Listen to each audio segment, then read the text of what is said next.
सो दोस्तों welcome to money stalkers. तो इस वीडियो के अंदर हम लोग बात करने वाले हैं मल्टीपल स्टॉक्स के बारे में। तो चलिए सबसे पहले हम लोग बात करेंगे इन्फोसिस के बारे में।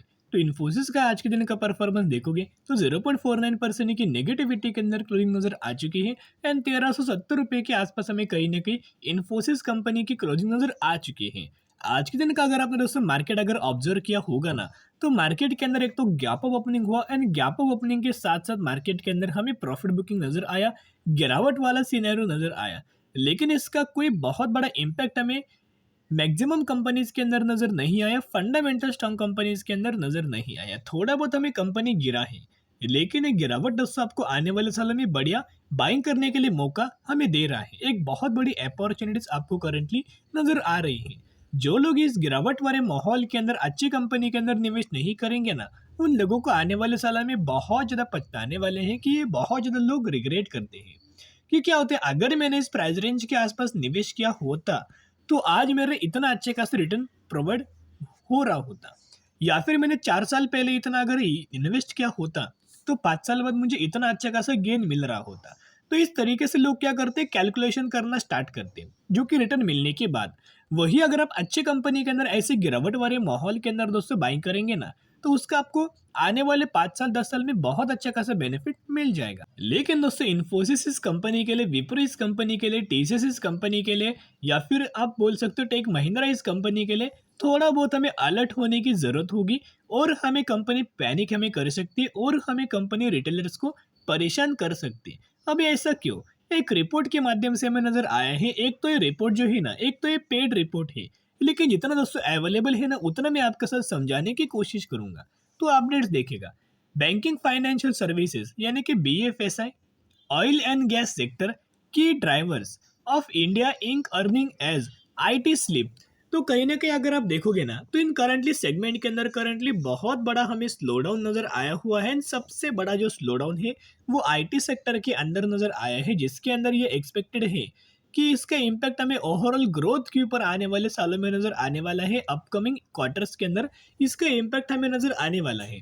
यानी कि जो बहुत सारे लोग एक्सपेक्ट करके जो चल रहे हैं कि आने वाले कुछ क्वार्टर के अंदर अच्छे खासा कंपनी परफॉर्म करने वाले हैं, वो अच्छे खासा कंपनी परफॉर्म कर सकती है। लेकिन जो ब्रोकरेज फर्म का एनालिस्ट का जो व्यू है ना, वो इतना ही हमें शो हो रहा है कि अपकमिंग जो क्वार्टर्स होने वाला है उसके अंदर हमें इम्पैक्ट नजर आ सकता है कि इसके अंदर ग्रोथ के अंदर एज वेल एज हमें कॉर्पोरेट अर्निंग्स के अंदर उसका इम्पैक्ट नजर आ सकता है। लेकिन मैंने पहले भी आपके साथ शेयर किया था, अगर दोस्तों और भी कंपनी गिरती है ना, तो एक निवेश करने का सही मौका आपको फिर से कंपनी के अंदर मिल रहा है और ऐसे टाइप के मौके को दोस्तों बिल्कुल भी आपको छोड़ना नहीं चाहिए।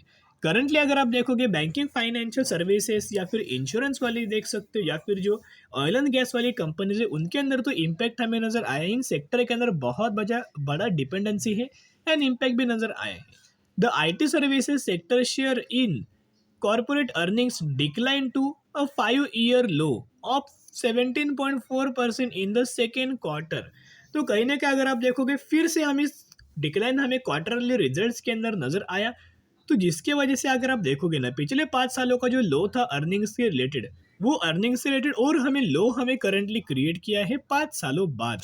तो कहीं ना कहीं इम्पैक्ट तो हमें नजर आ रहा है। लेकिन इनका ये मानना है कि अपकमिंग क्वार्टर्स के अंदर भी थोड़ा बहुत हमें अर्निंग्स के अंदर इम्पैक्ट नजर आ सकता। लेकिन दोस्तों मैं पहले आपके साथ अलर्ट शेयर करना चाहूंगा, इसका मतलब ये नहीं है कि आपको बेच के निकल जाना चाहिए या फिर आपको इन्वेस्ट नहीं करना चाहिए। नहीं, इन्वेस्ट करने के लिए और कंपनी मौका हमें दे रही है।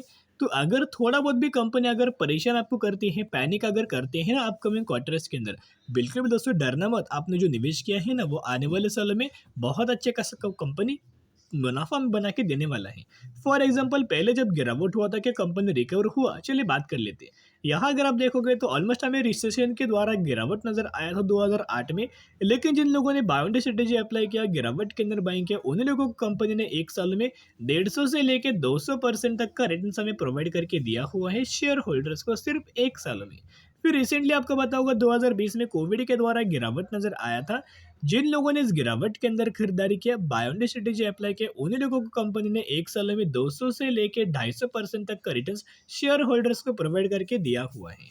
एंड जो करंटली आपको जो गिरावट नजर आई है ना, मल्टीपल सेगमेंट से रिलेटेड हमें गिरावट नजर आ रही है। तो ये जो गिरावट है ना, आपको निवेश करने का दोस्तों मौका हमें मिल रहा है। जब भी कंपनी गिरता है उसके बाद रिकवरी आप देख सकते हो ना, एक बार हुआ, दो बार हुआ, तीन बार हुआ, चार बार हुआ, पांच बार हुआ। जब भी कंपनी गिरा है उसके बाद एक बहुत अच्छी खासी रैली हमें नजर आई है। एंड करंटली भी अगर आप देखोगे ना, तो एक प्राइस एक्शन कंपनी क्रिएट करके आगे बढ़ रही है। इसी तरीके से जब भी कंपनी गिरता है, निवेश करने का सही मौका है। एंड ये जो करंटली है ना, वो निवेश करने का बहुत अच्छा मौका है। एंड इन्फोसिस का अगर आप हर एक दिन का डिलीवरी बेस देखोगे ना, तो ऑलमोस्ट हमें डिलीवरीज आज के दिन 63% की डिलीवरीज नजर आ रही है। इन्फोसिस कंपनी के अंदर हर एक दिन हम म्यूचुअल फंड्स के द्वारा, एफआईएस के द्वारा एंड डीआईएस के द्वारा बहुत ही अच्छी खासी खरीदारी नजर आ रही है। लेकिन दोस्तों बिल्कुल भी डरना मत, आपने जो निवेश किया है ना, अच्छी कंपनी के ही अंदर निवेश किया है, लार्ज कैप कैटेगरी के अंदर अगर आपने निवेश किया है ना, और जो सेगमेंट के अंदर निवेश किया है वो आने वाले सालों में डिमांड उससे फुलफिल करेगा ना, तो आपको उस कंपनी के अंदर बिल्कुल भी लॉस नजर नहीं आएगा। सिर्फ आपको लंबे समय के लिए होल्ड करना ही पड़ेगा। लेकिन अगर आप शॉर्ट टर्म बेसिस के ऊपर जाओगे तो वैसे करंटली माहौल नहीं है कि आपको शॉर्ट टर्म में अच्छे खासे रिटर्न मिल जाएगा। नहीं, मार्केट बहुत ज़्यादा वॉलेटिल हमें चल रहा है। कभी न्यूज़ आती है तो गिरावट नज़र आती है, कोई अपडेट्स अगर आता है नेगेटिव फिर भी गिरावट नज़र आती है। तो ऐसे माहौल के अंदर जो लोग लॉन्ग टर्म बेसिस के ऊपर निवेश करेंगे, मिनिमम 5 साल, 10 साल, 15 साल, 20 साल, उन्हीं लोगों को बेनिफिट मिलने वाला है। एंड करंटली आपको पता होगा, इन्फोसिस, विप्रो, टीसीएस ये एआई के अंदर काम करता है, तो इसका भी बेनिफिट हमें अपकमिंग क्वार्टर्स के अंदर इसका रिएक्शन नजर आ सकता है। अब हम बात करने वाले हैं ट्राइडेंट के बारे में। आज के दिन कंपनी का नए के बराबर परफॉर्मेंस था, लेकिन उसमें नेगेटिविटी के अंदर क्लोजिंग नजर आ चुकी है। 35 रुपीज़ के आसपास हमें ट्राइडेंट क्लोज हो चुका है। अभी भी बहुत सारे लोगों का ये मानना है कि सर हमें क्वेश्चन है कि हमें ट्राइडेंट के अंदर करंट निवेश करना चाहिए, क्योंकि ये एक समय ये कंपनी 70 रुपये के आसपास ट्रेड करता था। अभी 70 रुपये की कंपनी 35 रुपीज़ के आसपास ट्रेड कर रही है। ऑलमोस्ट हमें अभी तक 50% की गिरावट ट्राइडेंट के अंदर नजर आ चुकी है। यानी कि अगर आप चार्ट पैटर्न्स के अंदर दोस्तों देखोगे ना, तो टॉप से लेके बॉटम तक ऑलमोस्ट हमें 46% की गिरावट हमें ट्राइडेंट के अंदर नजर आ रही है।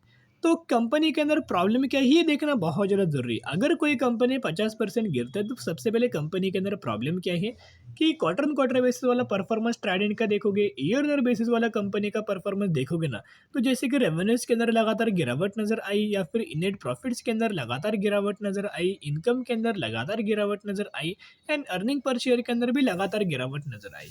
कहीं ना कहीं पैरामीटर्स के अंदर फॉल नजर आया, रिजल्ट्स के अंदर फॉल नजर आया। इसी की वजह से कंपनी के ग्रोथ के अंदर भी फॉल नजर आ चुका है। कंपनी का अगर आप नेट प्रॉफिट दोस्तों देखोगे ना, तो 144 करोड़ से घट के 131 करोड़, 131 करोड़ से घट के 91 करोड़, यानी कि लगातार प्रॉफिट्स हमें गिर रहा है। तो कैसा आप एक्सपेक्ट कर रहे हैं कि कंपनी के अंदर तेजी आएगी? बिल्कुल भी कंपनी के अंदर उस तरीके से तेजी नहीं आएगी। करंटली आपको वेट एंड वॉच करना चाहिए। सबसे पहले कंपनी का क्वार्टर टू का रिजल्ट देखना, बहुत ही जल्द कंपनी का रिजल्ट आने वाला है, तो क्वार्टर टू का रिजल्ट देखना है। और उसके बाद अगर कंपनी अच्छा परफॉर्म करती है ना, उसके बाद आप निवेश करने की कोशिश कर सकते हो। फिर कन्फर्मेशन हो जाएगा उसके बाद सिर्फ 35 रुपीज़ की कंपनी 100 रुपीज़ भी लेवल्स हमें टच कर सकती है, 1000 रुपीज़ का भी लेवल्स टच कर सकते हैं। कंपनी का बिजनेस अच्छा होना चाहिए, कंपनी के अंदर पैरामीटर्स भी पैरेलली बढ़ने चाहिए। और एक नेगेटिव पॉइंट अगर आप दोस्तों ट्रेडिंग का देखोगे ना, तो हर एक महीने के अंदर म्यूचुअल फंड्स के द्वारा खरीदारी नजर आ रही थी, लेकिन सिर्फ और सिर्फ सितंबर महीने के अंदर म्यूचुअल फंड्स के द्वारा सेलिंग नजर आए हैं।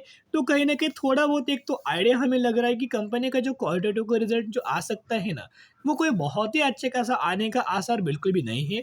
हमें कंपनी का रिजल्ट बुरा या आ सकते हैं, थोड़ा बहुत हमें हिंट या नजर आया हुआ है। 70-30% आप क्या बोल सकते हो। तो करंटली कंपनी के अंदर वेट एंड वॉच करना। अब हम बात करने वाले हैं पूजा एंटरटेनमेंट फिल्म्स लिमिटेड के बारे में। 265 रुपीज़ है, मैक्सिमम के अंदर 8600% का रिटर्न प्रोवाइड करके दे चुका है। अच्छा कंपनी है, छोटा सा कंपनी, और इस कंपनी ने 6:1 का बोनस का अनाउंसमेंट किया है। तो एक के बदले आपको 6 शेयर इस कंपनी के अंदर मिलने वाले हैं। तो ज़रूर कंपनी के बारे में स्टडी करना, एनालिसिस करना, उसके बाद निवेश करना।